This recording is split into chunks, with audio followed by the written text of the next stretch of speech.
صدق اللہ مولانا العظیم۔ میرے محترم بھائی دوستو، آپ بزرگوں، یہ بات بیان ہو چکی کہ زکوٰۃ کس طریقے سے ادا کرنی ہے، کن اموال پر ادا کرنی ہے۔ اس وقت دو باتیں ہیں، ایک تو یہ ہے کہ زکوٰۃ کے مصارف کون ہیں، زکوٰۃ کس کو دی جائے، اور دوسری بات یہ ہے کہ زکوٰۃ نہ ادا کرنے والوں کے لیے شریعت میں کیا حکم ہے۔ پہلے کیا کیا تھا کہ کسی فرض چیز کے فرضیت کا انکار یہ تو کفر ہے۔ ایک مسلمان ہوتے ہوئے یہ کہے کہ میں زکوٰۃ کی فرضیت کو نہیں مانتا تو یہ آدمی اسلام سے نکل جائے گا۔ لیکن کوئی آدمی یہ تصور کرتا ہے، یہ یقین کرتا ہے کہ زکوٰۃ اللہ کا ایک عام فریضہ ہے، لیکن اپنی کوتاہی سے یا مال کی محبت سے یا فقیری کی وجہ سے زکوٰۃ ادا نہیں کرتا ہے تو اس کے لیے کیا ہوتا ہے۔ کل کی یاد نے کیا تھا کہ زکوٰۃ میں آدمی کوئی اپنا مال نہیں دیتا، حق تعالی شانہ نے اس کو جو مال دیا ہے اسی میں سے وہ اللہ کے راستے میں دیتا ہے۔ جب دینا فرض ہے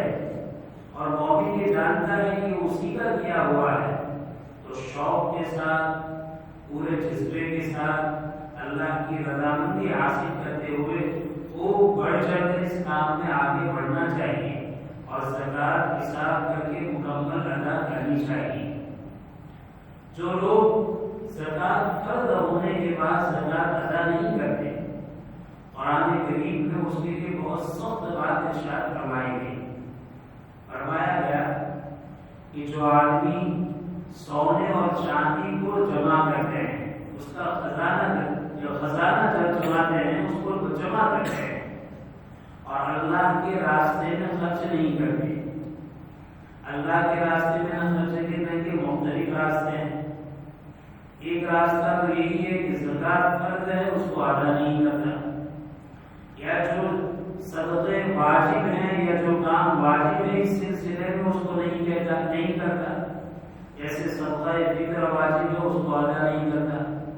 قربانی واجب ہے اس کو ادا نہیں کرتا، جن لوگوں کا نفقہ ہمارے اوپر واجب ہے اس کو ادا نہیں کرتا۔ اور تیسرا راستہ یہ ہے کہ عام غربا کا خیال نہیں کرتا۔ سوسائٹی میں مالدار ہیں اور وہاں غربا بھی ہیں، وہ بیچارے غریب کھانے پینے پہننے کے محتاج ہیں اور یہ مالداری کے باوجود ان پر خرچ نہیں کرتا۔ یہ تینوں قسم کے لوگ اس میں شامل ہیں۔ جو لوگ اس طرح سونا چاندی جمع کرتے ہیں، اللہ کے راستے میں خرچ نہیں کرتے، اللہ تعالیٰ فرماتے ہیں اے محمد ان کو قیامت کے دن کے دردناک عذاب کی سزا سنا دیجیے۔ اس دن کے عذاب کو سنا دیجیے، خبر دے دیجیے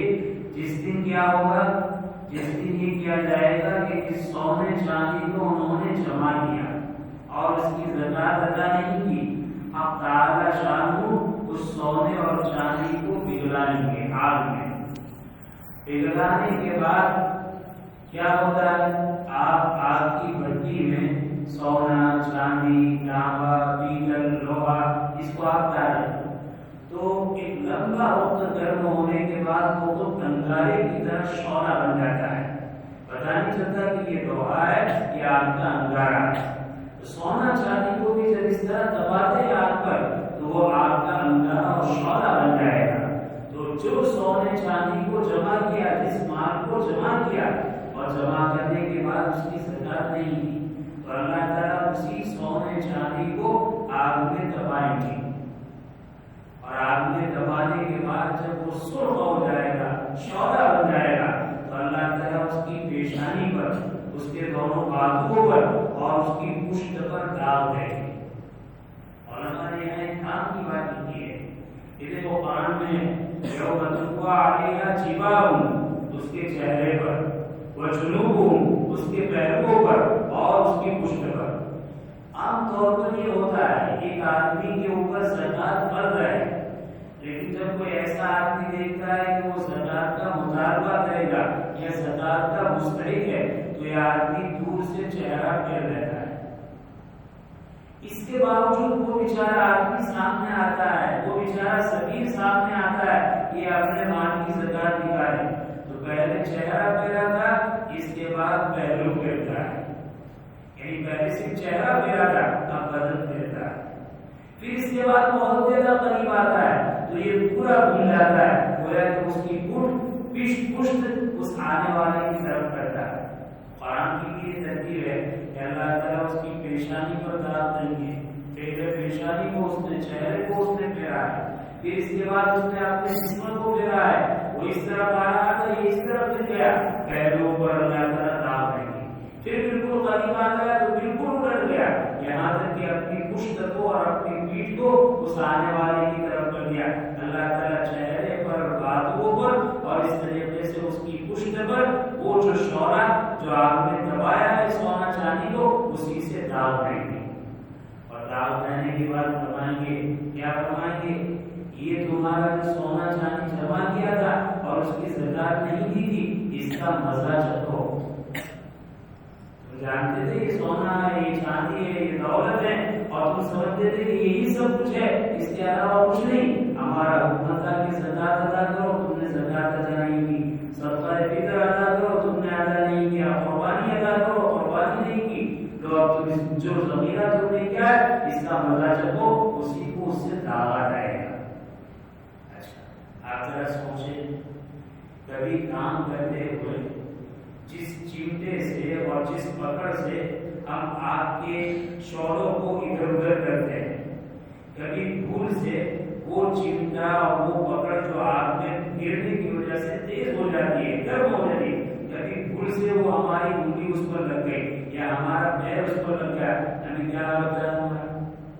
ہم فوراً چوکنا ہو جاتے ہیں اور فوراً متوجہ ہوتے ہیں کہ ہاں یہ کیا ہو گیا، اور فوراً ہم علاج کی طرف کہیں چل گئے ہیں، کہیں آپلا ہو جائے گا، کہیں کوپیلا پڑ جائے گا، کہیں چمڑی خراب ہو جائے گی، فوراً ہم دوا کو استعمال کرتے ہیں، مرہم اور مرہم کو لگاتے ہیں، تھوڑا سا لگتا ہے اور بے اختیاری طور پر لگتا ہے۔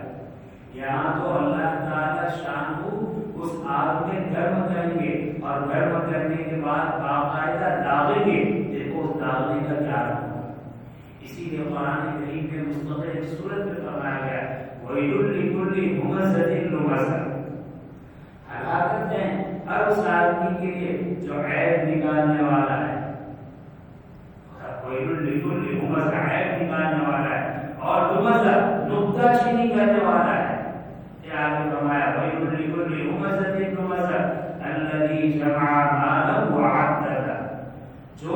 جمع کرتا ہے مال کو اور اس کو گنتا رہتا ہے۔ آدمی کے دل میں مال کی محبت بڑھتی ہے، بخل پیدا ہوتا ہے، وہ اللہ کے راستے میں تو کیا کرتا، اپنوں پر اور اپنے اہل و عیال پر بھی کشادگی کے ساتھ، وسعت کے ساتھ کھل کر خرچ نہیں کرتا، وہ گنتا رہتا ہے،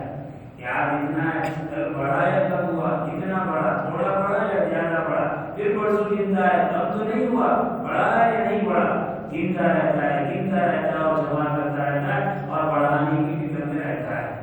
الذی جمع مالہ وعددہ یحسب ان مالہ اخلدہ، اس کا خیال اور گمان یہ ہے کہ یہ مال اس کو ہمیشہ باقی رکھے گا، یہ مال اس کو ہمیشہ زندہ رکھے گا اور اس کو کام آئے گا۔ یحسب ان مالہ اخلدہ، کلا، اس کا یہ خیال بالکل غلط ہے، بالکل صحیح نہیں ہے۔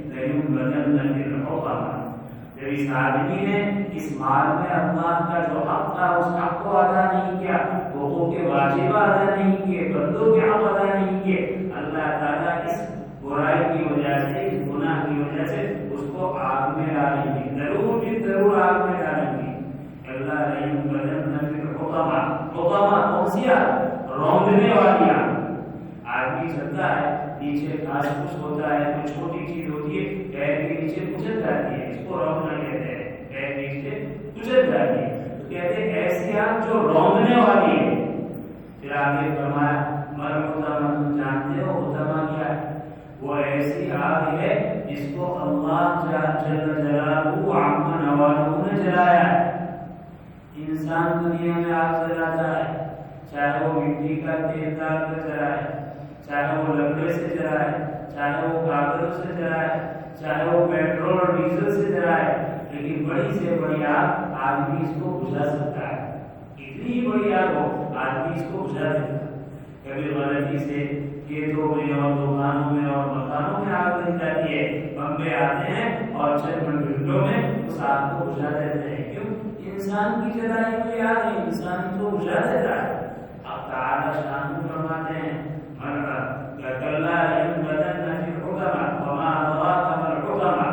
کون سی آگ؟ تم جانتے ہو حکمہ کیا ہے؟ کیا فرمایا الذی تطلع علی الافئدہ، یعنی وہ آگ جس کو اللہ نے جلایا ہے، اور اللہ کی جلائی ہوئی آگ کو دنیا کا پانی، دنیا کا فائر، دنیا کے پانی کے خزانے، دنیا کے ٹینک، دنیا کے بمبے اس کو بجھا نہیں سکتے۔ اور وہ ایسے خطرناک آگ ہے، ایسے خطرناک آگ ہے کہ انسان کے بدن سے اس کے قلب کو جھانک دے گی، اس کے قلب کو متاثر کر دے گی، یعنی ظاہری بدن پر ہوگی اور اندر جلا کے اندر کی چیزوں کو جلا دے گی۔ ایسا سخت چننا ارشاد فرمایا کہ جو آدمی زکات ادا نہیں کرتے ان کو ڈرنا چاہیے۔ اللہ تعالیٰ کی طرف سے کھلا اعلان ہے کہ اللہ نے ان کے لیے آگ جلائی ہے، اور جس آگ کو اللہ جلاتا ہے بندوں میں سے کوئی طاقت اس کو بجھا نہیں سکتی، ایسے آگ میں اس آدمی کو ڈالا جائے گا۔ میں اپنے تمام بھائیوں سے جن کو اللہ نے مال و دولت دیا ہے اور مال و دولت کے ساتھ بخیل بھی بن چکے ہیں اور زکات کے سلسلے میں بہانے نکالتے ہیں، ہم زکات نکال کر کے کریں، ہم نے تو اپنے ماسٹر مائنڈ سے اس کو جمع کیا ہے، کمائے ہم اور زکات دوسرے لے جائے، علیات باللہ ایسی بکواس کرتے ہیں۔ عبادت کے سلسلے میں اللہ کا جو حکم ہے چاہے وہ سمجھ میں آئے چاہے نہ آئے، اعتراض نہیں کرنا چاہیے، حساب کر کے دے دینا چاہیے۔ بعض مرتبہ اعتراض کرتے ہیں، مدرسے والے ایسا کرتے ہیں، اسپتال والے ایسا کرتے ہیں، یتیم خانے والے ایسا کرتے ہیں، مکتب والے ایسا کرتے ہیں۔ ارے میرے بھائی یہ سب بہانے ہیں، ہمیں جہاں اطمینان ہو ہمیں اپنے مال کی زکات کو پورا حساب کرنا ہے اور حساب کر کے اچھی طرح اس کو ادا کرنا ہے۔ انشاءاللہ اس کی تفصیل کب ہوگی کہ کون سے مسائل میں کہاں زکات کو ادا کیا جائے۔ یہاں تو یہ بتانا ہے کہ جن کے اوپر زکات فرض ہیں وہ اس سلسلے میں ذرہ برابر کوتاہی نہ کرے، اور کوتاہی کر کے زکات سے اپنے آپ کو نہ پھر دے کہ بھئی ہمارا مال ہے، ہمارا کمایا ہوا ہے، ہمیں ورثے میں ملا ہے، ہمیں انعام میں ملا ہوا ہے، ہم اس کے مالک ہیں، اس کو ہم دوسرے کو کیوں دیں۔ عبادت کے سلسلے میں کبھی بھی یہ بات نہیں ہونا چاہیے کہ ایسا ہی بعض مرتبہ شیطان وسوسہ ڈالتا ہے کہ سونے چاندی میں زکات ہے تو اگر ہیرے جواہرات ہمارے پاس ہے اس پر زکات کیوں نہیں؟ ہم تو اللہ کے بندے ہیں اور اللہ کے حکم کے پابند ہیں، چاہے ہماری سمجھ میں آئے چاہے ہماری سمجھ میں نہ آئے۔ اس کو آپ مثال سے سمجھ سکتے ہیں، شریعت کا حکم ہے کوئی آدمی شریف سفر کرتا ہے تو اس کے لیے 4 رکعت والی نماز 2 رکعت ہے، وہ 2 رکعت پڑھے گا، 4 نہیں پڑھے گا۔ لمبا سفر ہے، شریف سفر ہے، 48 میل اور یا 77 کلومیٹر یا اس سے زیادہ کا سفر ہے، وہ 4 رکعت والی فرض نماز 2 پڑھے گا۔ اب کوئی آدمی اعتراض کرے یہ 4 والی 2 ہے تو 3 والی 1.5 ہی پڑھنی چاہیے، 3 والی 3 کیوں ہے؟ یا 2 والی 1 ہی پڑھنی چاہیے، 1 2 ہی کیوں ہے؟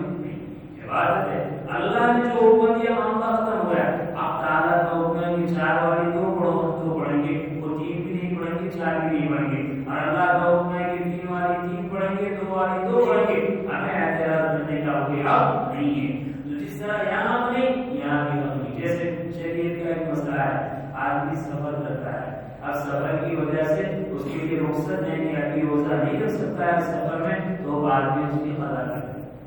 اب دیکھو سفر کو پتا ہے کہ سفر اتنا لمبا ہو، سفر شریع ہو تو تمہارے لیے حکم ہے، اس لیے تم روزہ رکھ سکتے ہو تو ضرور رکھ لو، بہت اچھا ہے، لیکن اگر سفر کی وجہ سے تم روزہ نہیں رکھ سکتے، لمبا سفر ہے تو بعد میں اس کی قضا کرو۔ اب کوئی آدمی کہے کہ 77 کلومیٹر والا سفر ہے لیکن بہترین ٹرین کا سفر ہے، یا 40 گھنٹے کا سفر ہے لیکن ہوائی جہاز کا سفر ہے، نہ ٹھنڈی نہ گرمی کا احساس نہ بھوک کا احساس، وہاں تو روزہ رکھنے کی اجازت ہے، اور یہاں 2 ڈھائی گھنٹے کا سفر ہے لیکن دھوپ میں ہے، کڑاکے کی گرمی پڑ رہی ہے اور کھلا میدان ہے، اور اس میں ریل گاڑی میں ہم جا رہے ہیں یا اسی طرح ٹرک میں جا رہے ہیں، بہت ہی زیادہ مشقت ہے، تو اس مشقت کی وجہ سے ہم روزے نہ رکھیں۔ جب وہاں 77 کلومیٹر وجہ سے ظاہر میں راحت ہے تو روزہ نہ رکھنے کی اجازت ہے، تو یہاں تو ترکیب ہی ترکیب ہے۔ میرے بھائی عبادت کے سلسلے میں ہم اس طرح قیاس نہیں کریں گے، ہم تو اللہ کے بندے ہیں، اللہ کا جو حکم ہے چاہے ہماری سمجھ میں آئے چاہے ہماری سمجھ میں نہ آئے، ہمیں تو اس کو ماننا ہے، بندگی اسی کو کہتے ہیں۔ لہٰذا میں اپنے تمام بھائیوں سے اور اپنی ماں بہنوں سے بھی کہوں گا کہ دیکھو آپ کی ملک میں کتنے روپیے پیسے ہیں، کتنا سونا چاندی ہے، کتنا بینک بیلنس ہے، کتنا شہر آپ نے خریدا ہے، اور اسی طرح کون سی چیزیں آپ کی ملک میں ہیں جس پر زکات فرض ہوتی ہے اور آپ کو معلوم نہ ہو اور آپ زکات نہ ادا کریں۔ اور قرآن و سنت نے اس سلسلے میں جو سخت سے سخت وعید بیان کی ہے اس وعید کے ہم حقدار ہو جائے، اس سے غور کرنے کی ضرورت ہے۔ بلکہ حساب کتاب اپنے گھر کے مردوں کے ذریعے سے علماء سے معلوم کرے اور معلوم کرنے کے بعد احتیاطاً چند روپے زیادہ دے دے۔ اگر مفتی صاحب سے پوچھا کہ ہمارے پاس اتنا مانی کتنی مان زکات ہوگی، مفتی صاحب نے بتایا کہ 470 روپے زکات ہوگی، 500 پورے دے دو۔ اگر 30 روپے تم نے زیادہ دے دیے تو کوئی تمہارا نقصان نہیں ہوگا، لیکن اگر خدا نہ خواستہ 1 روپیہ کم ہو گیا یہ تمہارے لیے نقصان ہوگا۔ تو یہ اصل بات ہے کہ آدمی اس سلسلے میں چوکنا رہے، زکات کے سلسلے میں اپنے اوپر آنے والے فریضے کو۔ اسی طریقے سے کوئی بیچارہ معذور ہے، بیمار ہے اور ایسا بیمار ہے جو روزہ نہیں رکھ سکتا ہے، فدیہ۔ تو دیکھو فدیے کے سلسلے میں ایک چیز یاد رکھے، ہر آدمی روزے کا فدیہ نہیں نکال سکتا۔ روزے کا فدیہ ایسا آدمی نکال سکتا ہے جو ایسا بوڑھا ہے کہ اب اس کو جوانی اور طاقت آنے کی کوئی امید نہیں ہے، بڑھاپا اور بڑھتا ہی چلا جا رہا ہے، 80 سال کا، 90 سال کا، 95 سال کا ہو گیا، بڑھاپا ہی ہے، اور بڑھاپے میں اتنا کمزور ہے کہ اس بڑھاپے کی وجہ سے نہ ابھی روزہ رکھ سکتا ہے نہ بعد میں رکھنے کی کوئی امید ہے، یا ایسا کمزور ہے کہ اس کمزوری کی وجہ سے نہ ابھی رکھ سکتا ہے نہ بعد میں رکھ سکتا ہے۔ بہت سارا علاج کیا، لیکن کمزوری جاتی نہیں، حالانکہ 30 سال کی عمر ہے، لیکن کمزوری ایسی ہے کہ وہ جانے کا نام نہیں لیتی اور آگے بھی امید نہیں۔ یا اسی طرح بیمار ہے، لیکن ایسا بیمار ہے کہ اس بیماری سے اچھا ہونے کی کوئی امید نہیں اور آنے والے زمانے میں بھی اچھا ہو کر وہ روزہ رکھ سکے، ایسی بیماری نہیں ہے، بلکہ بیماری دائمی اور ہمیشہ کی ہے۔ تو ایسا بڑا آدمی، ایسا کمزور آدمی، ایسا بیمار آدمی اپنے روزے کا فدیہ ادا کرے تو صحیح۔ لہٰذا کوئی بوڑھا تو ہے 80 سال کا لیکن ماشاءاللہ صحت مند ہے، روزہ رکھ سکتا ہے۔ کوئی کمزور ہے لیکن کچھ دن اس نے علاج کرایا، پوچھتے آئے اور اللہ نے طاقت دی۔ یا کوئی بیچارہ بیمار تھا، بیماری کی وجہ سے روزہ نہیں رکھ سکا لیکن بیماری اچھی ہو گئی اور اس کے بعد روزہ رکھنے پر قادر ہے، سال کے چھوٹے دنوں میں رکھ سکتا ہے۔ ان لوگوں کے لیے فدیہ ادا کرنا جائز نہیں، ان کو تو روزہ ہی رکھنا پڑے گا۔ بلکہ فقہاء نے تو یہاں تک لکھا ہے کہ ایک آدمی بڑھاپے کی وجہ سے، بیماری کی وجہ سے، کمزوری کی وجہ سے، ایسی بیماری کمزوری کے اچھا ہونے کی امید نہیں اور اس نے فدیہ ادا کر دیا، لیکن بعد میں اللہ تعالیٰ نے اس کو شفا دے دی، کمزوری سے قوت عطا فرما دی، بیماری سے شفا عطا فرما دی، بڑھاپے میں طاقت عطا فرمائی، تو اس نے جو فدیہ ادا کیا ہے وہ فدیہ نقدی ہو جائے گا، اب دوبارہ اس کو روزہ رکھنا ضروری ہوگا۔ یہ سب باتیں اللہ تعالیٰ شانوں میں عمل کرنے کی توفیق نصیب فرمائے۔ آمین وآخر دعوانا الحمدللہ رب العالمین۔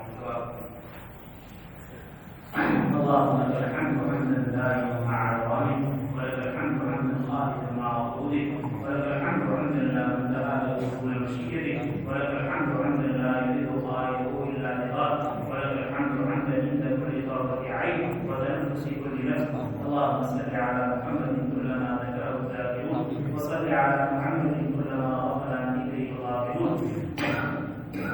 ربنا آتنا في الدنيا حسنة وفي الآخرة حسنة وقنا عذاب النار۔ ربنا لا تزغ قلوبنا بعد إذ هديتنا وهب لنا من لدنك رحمة إنك أنت الوهاب۔ ربنا لا تؤاخذنا إن نسينا أو أخطأنا، ربنا ولا تحمل علينا إصرا كما حملته على الذين من قبلنا، ربنا ولا تحملنا ما لا طاقة لنا به، واعف عنا واغفر لنا وارحمنا، أنت مولانا فانصرنا على القوم الكافرين۔ ربنا ظلمنا أنفسنا وإن لم تغفر لنا وترحمنا لنكونن من الخاسرين۔ اللهم اغفر لنا من خشيتك ما تحول به بيننا وبين معاصيك، ومن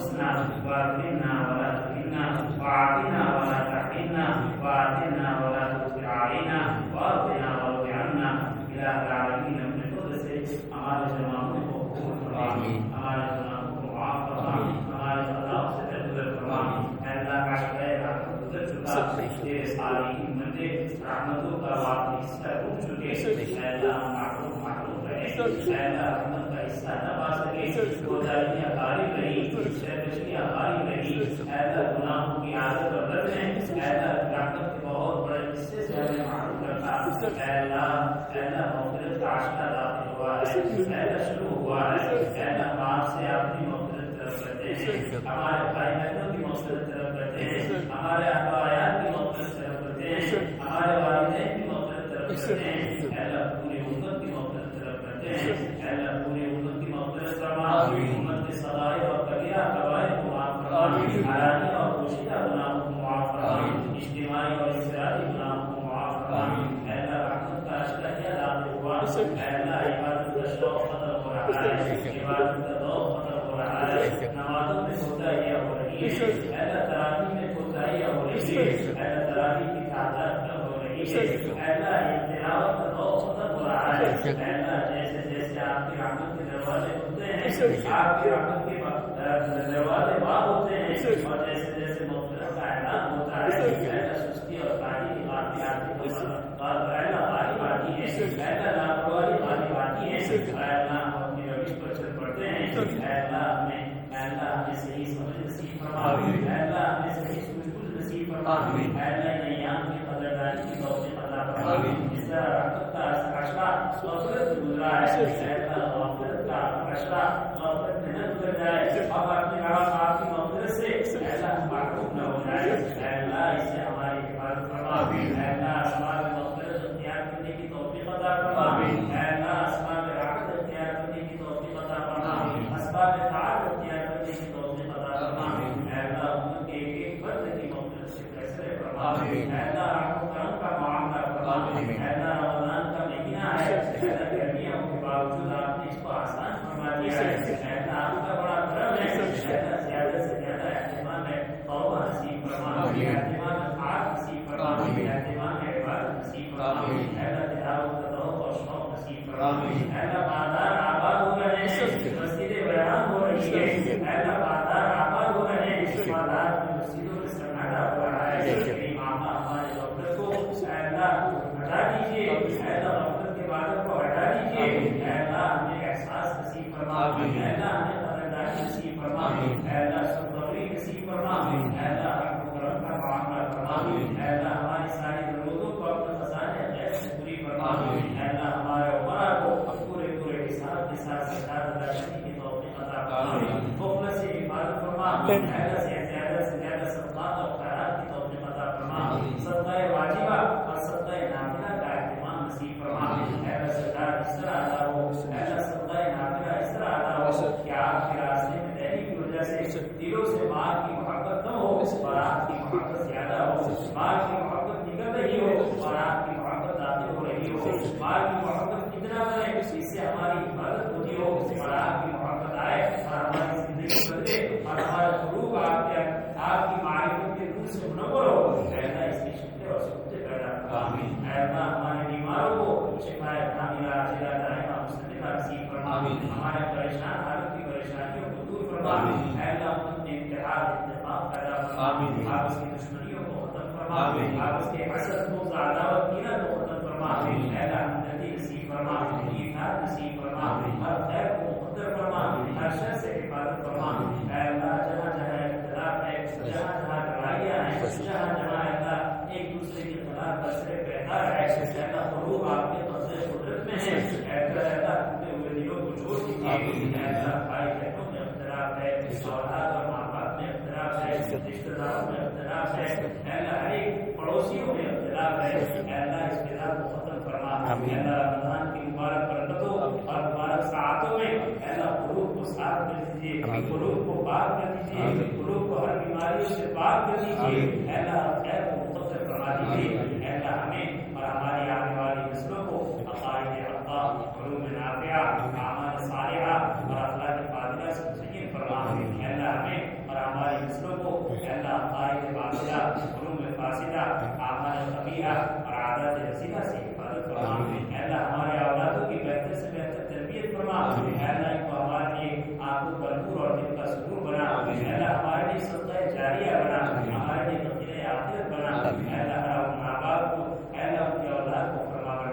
دیجیے، مٹی بنا دیجیے، نافرمانی سے حفاظت فرما دیجیے، ماں باپ ہونے کے ناطے ہمیں اپنی اولاد سے کا معاملہ نصیب فرما، شفقت کا معاملہ نصیب فرما،